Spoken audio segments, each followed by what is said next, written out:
بسم اللہ الرحمن الرحیم۔ السلام علیکم ناظرین، میں عمار وحید اور آپ دیکھ رہے ہیں مجھے فیس بک اور میرے یوٹیوب چینل پر۔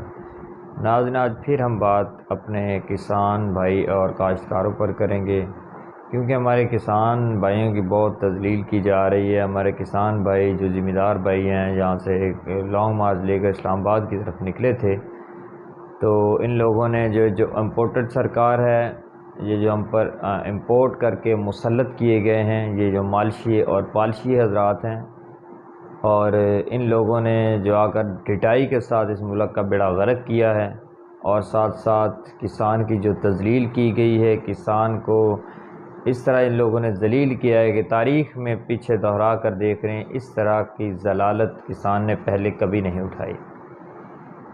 تو دو تین چیزیں جو ہیں وہ بتانا بہت ضروری ہیں۔ نمبر ایک، تو ہم بڑے فخر سے تو کہتے ہیں کہ ہمارا جو شعبہ زراعت سے پاکستان کا تعلق ہے، 65% جو ہمارے کسان بھائی ہیں وہ شعبہ زراعت سے منسلک ہیں۔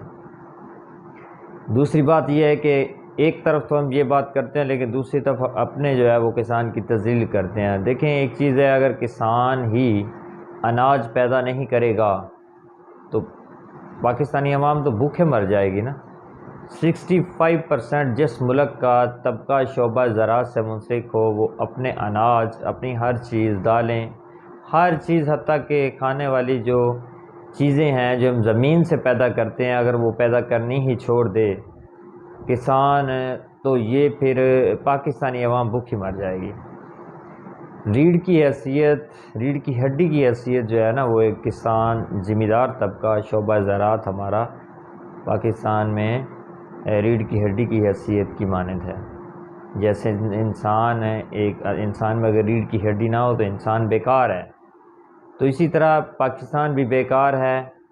پاکستان ملک بالکل بیکار ہوگا اگر یہ کسان کو سپورٹ نہیں کریں گے۔ اسی لیے ایک مثال ہے کہ یہ ریڑھ کی ہڈی کی حیثیت ہمارے ملک میں کسان حضرات، شعبہ زراعت جو ہے وہ رکھتا ہے۔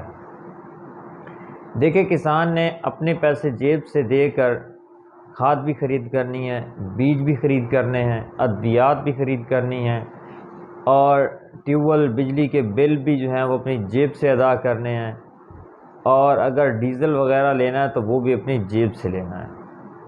ٹھیک ہے۔ دوسرے نمبر پر بات یہ ہے کہ جیب سے پیسے لے کر کسان جو ہے وہ ضلالت خرید رہا ہے۔ وہ میں آپ کو سمپل الفاظ میں بتا دیتا ہوں، آپ کو بہت جلد سمجھ آ جائے گی۔ دیکھیں، پیسے لے کر جاتا ہے کسان، 15,000 روپے کا جو ڈی اے پی کا بیگ ہے نا، 50 kg کا، وہ مل رہا ہے۔ کسان لائن میں لگتا ہے لیکن پھر بھی نہیں مل رہی۔ یوریا خریدنے کے لیے جاتا ہے، یہاں بلیک میں 3,000 میں بوری مل رہی ہے، لیکن لائنوں میں لگنا پڑتا ہے، شام تک بیچارہ اپنی دیہاڑی بھی ضائع کرتا ہے۔ 700-800 روپے جو وہ مزدوری کماتا ہے، یا 1,000 روپے لگا لیں، وہ بھی گئی، اس کی دیہاڑی بھی گئی، اپنا کام بھی اس نے جو تھا، کوئی ضروری کرنے والے تھے وہ بھی چھوڑے، کھاد پھر بھی نہیں ملی۔ ٹھیک ہے۔ بات کرنے کا مقصد یہ ہے کہ لائنوں میں لگتا ہے، یہ وہ بات ہو گئی کہ جیب سے پیسے دے کر اپنی بے عزتی خود کروانا۔ یہ امپورٹڈ سرکار ہے، ان کا ذمہ دارے سے کوئی تعلق نہیں ہے، یہ ذمہ دار حضرات نہیں ہیں، یہ جو امپورٹ کر کے ہم پر مسلط کیے گئے ہیں، ان کا ذمہ دارے سے کوئی واسطہ نہیں ہے۔ یہ تو بزنس مین ہیں، انہوں نے آنا ہے، پیسہ بنانا ہے۔ ان لوگوں نے فیکٹریاں یہاں نہیں لگانی، باہر ہی جا کر لگائیں گے، کیونکہ ان کو ابھی تک یہ بھی پتہ نہیں ہے کہ ہم نے اس ملک میں رہنا بھی ہے یا نہیں رہنا۔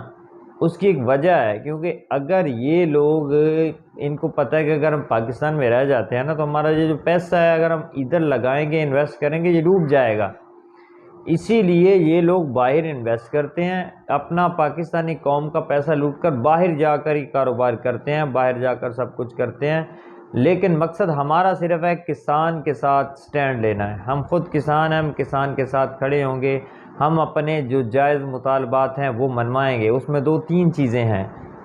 میرا تعلق کسان کاشتکار فاؤنڈیشن سے ہے، ٹھیک ہے، میں سیکرٹری فائنانس ہوں کاشتکار فاؤنڈیشنز کا۔ ہمارے جو صدر ہیں پنجاب کے، وہ مار ممتاز دولتانہ صاحب ہیں، وہ کاشتکار فاؤنڈیشن کے صدر پنجاب ہیں، یعنی کہ صوبائی صدر ہیں، وہ پنجاب کو لیڈ کر رہے ہیں۔ اب بات یہ ہے کہ ہم نے تو سٹینڈ کسان کے ساتھ اس لیے لینا ہے کہ اس میں 3-4 چیزیں جو بہت ہی ضروری ہیں، جو کسان کے لیے بہت ضروری ہیں، اگر کسان کو وہ اگر نہ مہیا ہوں، نہ میسر ہوں، تو کسان یہ سب چیزیں جو ہے وہ زمین سے جو پیدا کرتا ہے وہ کبھی پیدا نہیں کر پائے گا۔ نمبر 1، ان لوگوں نے ڈیزل 150 سے بڑھا کر 350 تک لے گئے۔ اب 10 روپے یا 5 2 روپے اگر واپس لا رہے ہیں تو یہ ہم پر احسان نہیں کر رہے، یہ کوئی احسان نہیں کر رہا ہے۔ اگر پیٹرول ہے 100 روپے بڑھا دیا، اس کے بعد جناب 10 یا 5 روپے کم کر دی، یہ کوئی احسان نہیں ہے، یہ لالی پاپ ہے جو قوم کو دیا جا رہا ہے، اور عوام ہماری قوم ان کے پیچھے لگ جاتی ہے۔ عوام سے بھی گزارش کریں گے کہ اب ان کے جو یہ 40 سالہ کاریگر حکومت آئی ہوئی ہے، ان کے اب جو ہے نا وہ جان سے میں نہ آئیں، یہ کچھ نہیں دینے والے۔ 5 ماہ میں ان لوگوں نے تباہی پھیر دی ہے۔ پھر وہی بات میں آؤں گا اپنے کاشتکار بھائیوں پر کہ ڈیزل جو ہے امپورٹڈ سرکار سے گزارش کریں گے ڈیزل جو ہے یہ سستے ریٹوں پر دیں، کیونکہ عالمی منڈی میں اس وقت ریٹ جو ہے وہ کم از کم $80 فی بیرل پر پہنچ چکا ہے، لیکن یہ لوگ تقریباً 230 32 35 کے لگ بھگ دے رہے ہیں پر لیٹر، حالانکہ خان صاحب کے دور میں یہی جو ہے جو ہم آئل باہر انٹرنیشنل مارکیٹ سے ہم جو خرید کرتے ہیں تو اس وقت 129 روپے پر بیرل جو ہے نا فی ڈالر تھا، تو اس وقت ہمیں 150 پر مل رہا تھا، تو یہ کیوں نہیں دے رہے؟ یہ جو غلام آئے ہیں امریکہ کے، یہ کیوں نہیں دے رہے؟ انہیں 2-3 چیزیں جو ڈیمانڈز ہیں ہماری وہ انہیں پوری کرنی ہوگی۔ تیل سستا کریں، بیج سستے کریں، بجلی ابھی نیکسٹ آنا ہے اگلا بل 61 روپے یونٹ ہمیں دینا پڑے گا، تو غریب کیا کرے گا؟ کسان بھی گیا، ذمہ دارہ بھی گیا، کاشتکاری بھی گئی۔ ابھی 11ویں مہینے میں جو بحران گندم کا پیدا ہونے والا ہے، مطلب ہر چیز برباد ہو جائے گی۔ فاقے لوگ کریں گے، فاقوں پر اتر آئیں گے لوگ، خودکشیاں کریں گے۔ امپورٹڈ سرکار کو اس سے کوئی غرض نہیں ہے، وہ آئے ہیں اپنے کیسز ختم کرنے کے لیے، وہ ایک کو ادھر سے بلا لیتے ہیں، ڈیل ہو جاتی ہے، وہ جناب ڈیل ہونے کے بعد وہ اپنے کیسز ختم کرتا ہے، وہ باہر چلا جاتا ہے، دوسرا آ رہا ہے اپنے کر رہا ہے، تیسرا آ رہا ہے اپنے کر رہا ہے، ٹھیک ہے۔ بس اس ملک کا جو ہے نا وہ اللہ ہی حافظ ہے، لیکن ہم بات کریں گے فی الوقت اپنے کسان بھائیوں کی۔ کسان بھائیوں کے ساتھ ہمارا کاشتکار فاؤنڈیشن کی پوری تنظیم جو ہے 4 صوبوں کی کھڑی ہے، انشاءاللہ کھڑے تھے، کھڑے ہیں اور کھڑے رہیں گے۔ کسان کا درد کسان جانتا ہے کہ کسان کے ساتھ اس وقت کیا ہو رہا ہے، تو انشاءاللہ بھرپور طریقے سے ان کے ساتھ کھڑے ہیں، ٹھیک ہے۔ ہم ایک اپنا ہماری کاشتکار فاؤنڈیشن کی اپنی ایک جماعت ہے کاشتکار فاؤنڈیشن کی، ہم ایک اپنا لائحہ عمل تیار کر رہے ہیں، اور انشاءاللہ بہت جلد آپ بھی ہمیں دیکھیں گے کہ ہم اسلام آباد جو ہے جا رہے ہیں، اور انشاءاللہ جب تک اپنے مطالبات پورے نہیں ہوتے تب تک ہم واپس نہیں آئیں گے۔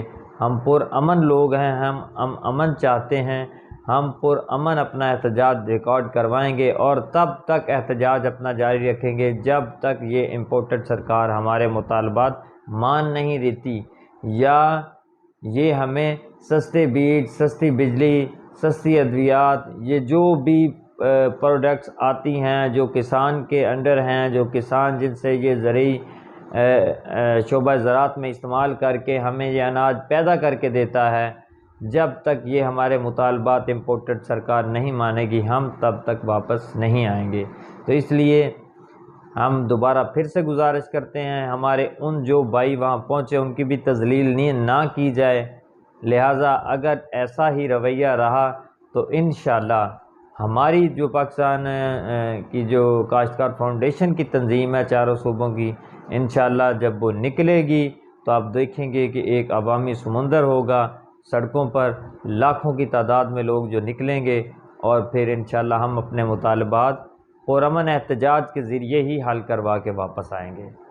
تو لہٰذا میرے کاشتکار بھائی جو ہیں جو تنظیم میں شامل ہیں یا ویسے ممبران ہیں، ان سے بھی میری یہی ریکویسٹ ہوگی کہ ہمارا ساتھ دیں، ہمارے ساتھ چلیں، انشاءاللہ ہم اپنے حق کے لیے لڑیں گے، یہ لوگ ہمیں ہمارا حق پلیٹ میں رکھ کر کبھی نہیں دیں گے، ہمیشہ اپنے حق کے لیے جدوجہد کرنی پڑتی ہے۔ آج تک کے لیے اتنا ہی ناظرین، دعاؤں میں یاد رکھیں، بہت شکریہ، اللہ حافظ۔